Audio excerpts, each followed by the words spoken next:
Hi, family. Let's talk about what is happening in our country today.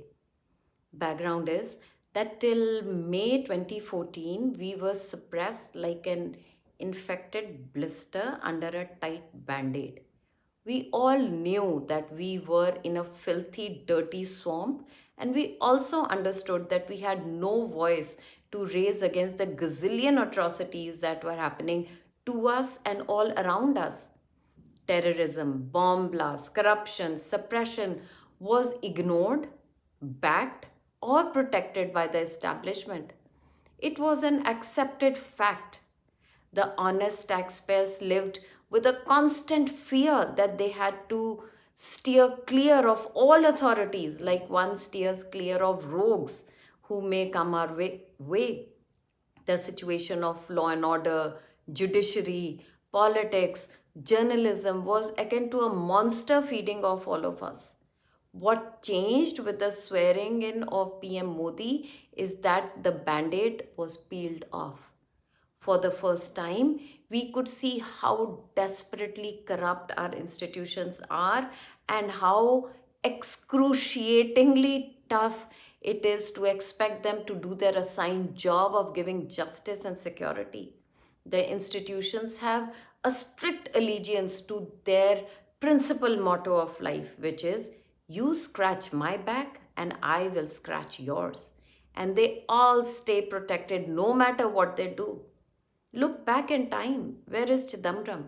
Living his usual life of luxury because he may take the Mino clan down with him if he is allowed to go down. What happened to the Augusta Westland chopper case? Seems this too is on the back burner because it may take the Mino family and Shekhar Gupta and the cabal he allegedly bribed if justice is served to be given. Where to even start about the Palghar lynchings or Munger or so many love jihad cases, etc., that in a state of limbo. Parambir Singh is not an exception in the Indian police force. He is the norm. Rajdeep Sardesai is not an exception in journalism. He is the norm. In the infamous Radia tapes, we heard how he, Barkha Dutt, etc., were in complete cahoots with the dirty political lobbies involved in all sorts of shady deals. Barkha Dutt was so greedy that she endangered the life of our army braveheart and the many people trapped in the Taj Hotel while her coverage was used as on ground information by the Pakistani handlers of 2611 terrorists. Yet she has never been summoned for anything. We were gaslit by the media into believing that if we found the system to be compromised, it was because we were intolerant radicals. Since May 2014, it has all started to change. The light reached us, and we were able to see the mess around us clearly. We are now finding our power to fight the unjust. This obviously is not going well with the corrupt cabal that was surviving on our blood. They are pushing back and pushing back hard. The treatment of Arnab Goswami is an example of the pushback of the corrupt. Parambir Singh had no problem inflicting the most gruesome torture on an innocent sadhvi and a serving army officer. He had no problem being a part of the team that planted RDX to implicate innocent Lieutenant Colonel falsely. He was okay when innocents were killed in police custody. He was also okay when Shiv Sena goons thrashed a retired naval officer. Do you know, as per Neeraj Atriji and RVS Maniji, ATS brought a so-called accused in the Malegaon blast for questioning slash torture to Mumbai in a India Bulls private plane. And do you know that Parambir Singh's wife works at India Bulls? RBS Maniji has shared in a talk that India Bulls may have spent 500 crores to get Parambir Singh the plum post of Commissioner of Police of Mumbai. So then are you surprised that a defamation case has been slapped on Maniji 2 by Parambir Singh, the corrupt system propped Parambir Singh to do their bidding. And that is exactly what he is doing to perhaps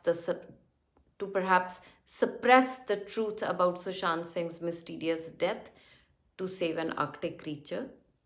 A distraction was created by getting after Arnab Goswami, who refuses to take their broad hint to keep his mouth shut and keeps asking uncomfortable questions. The Maharashtra government has made an example out of Arnab Goswami to scare all of us. The way he is being harassed with hundreds of cases, 12 hours of questioning, summoning of the Republic staff, now arresting him in the most bizarre way with an encounter specialist in the police team, all indicate an intent to break him down. The latest I read that is that the Mumbai police has now also accused Arnab of assaulting a lady police officer. Arnab and all of us seeking the truth are dangerous to this cabal. If they allow Arnab to speak, many will come forward to fearlessly talk about all that these corrupt creeps want to keep under wraps. ISI involvement in Bollywood, perhaps, or mafia rule in Mumbai, the cricket betting corruption, drug situation, money laundering, perhaps prostitution, maybe even child trafficking, radical eyes, sleeping cells, etc. Who knows what all? There is so much hidden from us that when outed, will finish this corrupt cabal. The total decimation of Arnab will bring this cabal back in the position of unquestionable power again, and we will be shown our place as inconsequential pests who should keep their mouths shut and do the bidding of the establishment again. We cannot let that happen. As our representative, we have a right to pressurize our elected BJP government to work in our best interest.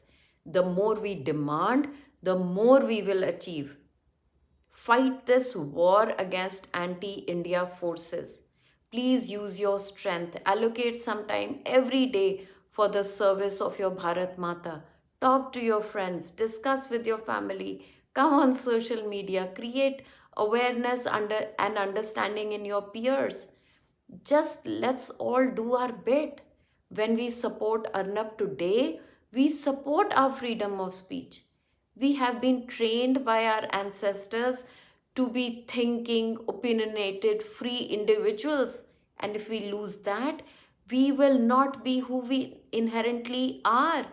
And we are in for a very long fight on many fronts. Thank you, dear all. Good night, and I will see you tomorrow.